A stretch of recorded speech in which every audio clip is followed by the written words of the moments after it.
देखा चरहनी में कैसन बहार आइल बा। आज दुनिया में खुशी के त्योहार आइल बा।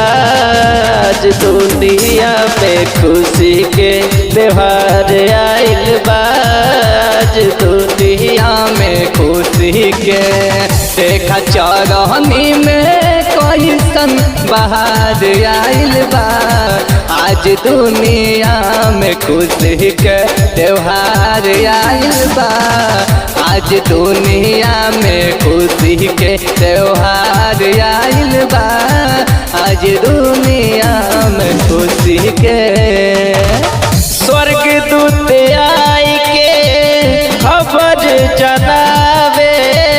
सब चरवा से भेद बतावे। भेद बतावे भैया भेद बतावे। भेद बतावे भैया भेद बतावे। सुनी चरवा सब मगन भइल बा। आज दुनिया में खुशी के त्योहार आइल बा। आज दुनिया में खुशी के त्योहार आइल बा। आज दुनिया में खुशी के ज्योतिष लोग देख चरण में आए। लोहबान सोना चढ़ाए। सोना चढ़ावे भैया सोना चढ़ावे। सोना चढ़ावे भैया सोना चढ़ावे। सर के झुकाई नमस्कार कैले बा।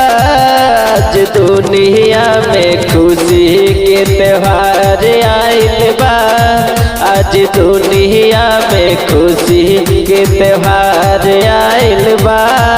आज दुनिया में खुशी के स्वर्ग से आए हैं मुक्ति के दाता।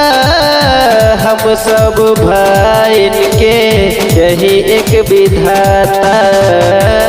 वही एक विधाता भैया है एक विधाता। है एक विधाता भैया है एक विधाता। रे बगिया में पक्षी सब शोर कैले बा। देख चरहनी में खुशी के त्योहार आइल बा। देख चरहनी में खुशी के त्योहार आइल बा। देख चरहनी में खुशी